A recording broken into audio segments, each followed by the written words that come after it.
Think you've never experienced anxiety before? Well, you might not have realized it, because people experience anxiety in incredibly different ways. Your personal idea of what anxiety looks like, maybe someone shaking or panicking in public, might not align at all with how you or others actually experience it day to day. And you may not even notice it in someone who grapples with it so privately that they hide it behind a calm smile. So, it's important to remember to always be kind and empathetic, because you can never truly know what silent battles others are fighting when they're alone in their thoughts or at home.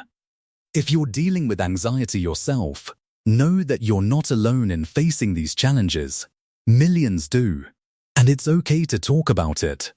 Anxiety is actually a normal, even helpful part of life.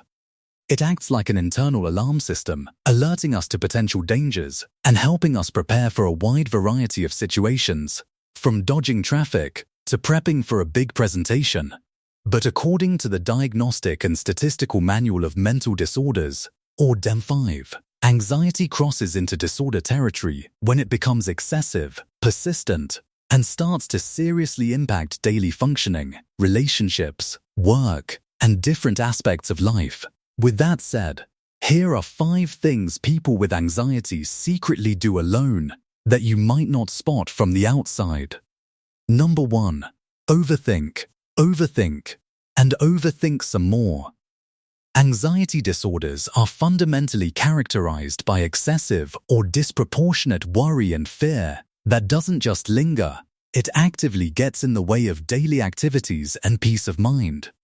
It may not be as obvious to other people watching from afar, but those who struggle with anxiety tend to overthink relentlessly, both while in the presence of others and especially when alone with their thoughts. Picture this.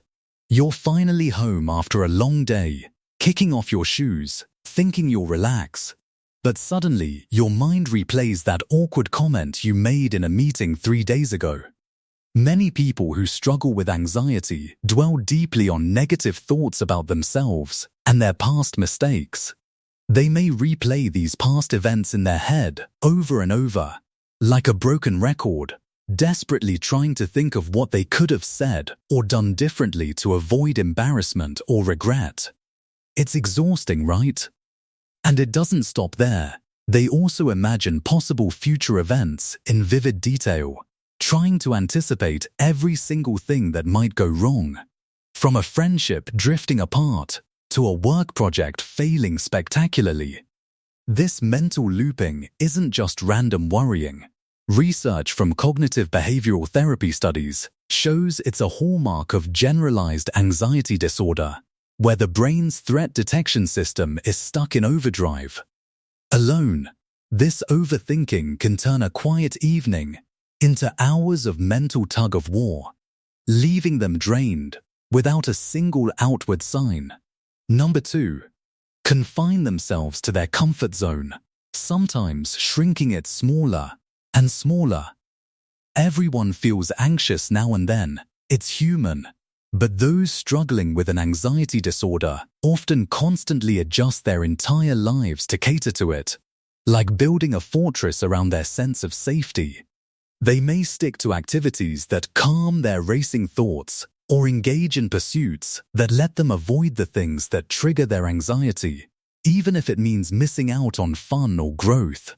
Instead of choosing activities purely for enjoyment or interest, they default to the familiar. Take rewatching the same shows or movies over and over. It's comforting because they already know the plot twists, so there's no anxious anticipation about what might happen next. Or think about someone who loves hiking but skips it because the trail feels unpredictable. Instead, they pace the same room or scroll familiar social media feeds. In more intense cases, some people may not even be able to leave the house out of fear of being in places and situations like crowded stores or long drives where escape might feel difficult or impossible. This is agoraphobia in action. Or they may struggle to leave without a certain person they're scared to lose, like a partner or family member who acts as their emotional anchor. What starts as a temporary avoidance can become a habit, limiting opportunities and making the world feel smaller. Psychologists note this as safety behaviors, where the short-term relief reinforces the anxiety long-term, trapping people in a cycle that's invisible to friends and family. Number 3. Withdraw from social interaction, even when they crave connection. Some people with anxiety may have a surprisingly limited social life, turning down invites not out of a lack of interest or rudeness, but purely to stay home and calm their swirling worries and fears. Imagine getting a text for a casual hangout. Excitement hits first, then dread. What if I say something stupid? In some cases, the person may seem totally uninterested in spending time with others due to a crippling fear of feeling humiliated, rejected, or looked down on during social interactions. It's not that they don't value friendships, it's that their anxiety amplifies every potential flaw into a catastrophe.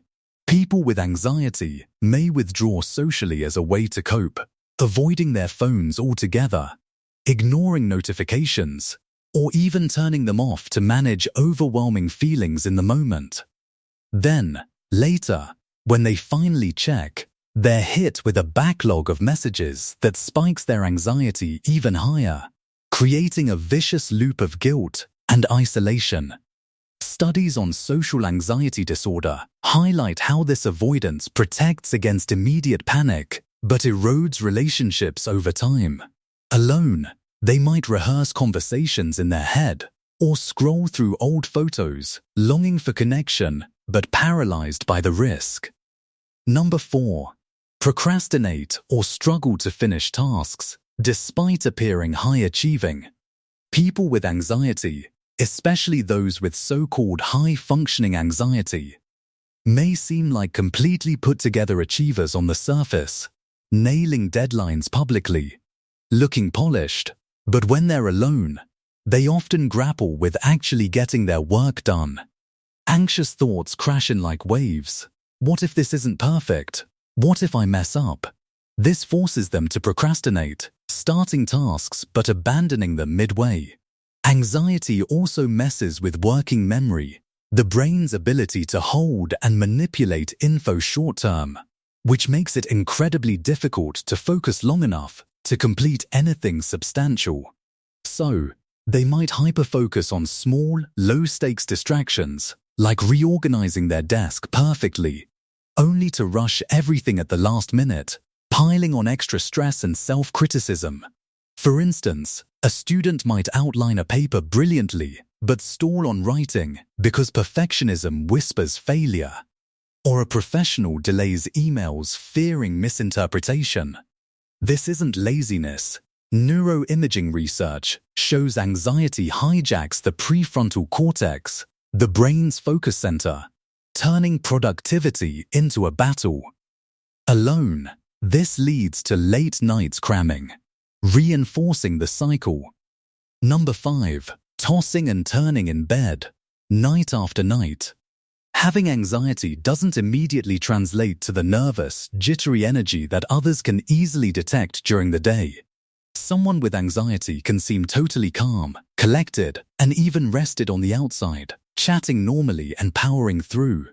But in reality, when the lights go out, they might be tossing and turning for hours, unable to fall asleep because their anxious thoughts race like a hamster wheel, replaying the day's worries or inventing new ones. If they do manage to drift off, their sleep is often restless, interrupted, or riddled with vivid nightmares fueled by their anxieties. For example, those with separation anxiety disorder may have recurring nightmares about being permanently separated from their loved ones, waking up in a sweat and heart pounding. Sleep experts link this to hyperarousal in the amygdala, the brain's fear center, which doesn't shut off at bedtime. It's a hidden thief of energy, leaving them exhausted yet masking it with caffeine and willpower. Anxiety disorders are complex, varied, and affect everyone differently, but remember that a certain level of anxiety is normal and adaptive. It's the disorders that cause significant distress or impairment in social, work, or other key areas of life that need attention. If you or anyone you know is struggling with an anxiety disorder, please don't hesitate to reach out to a qualified mental health care provider. They can offer tools like therapy or medication that make a real difference. Can you relate to any of these signs? Share your experiences in the comments below. We read them all and love hearing from you.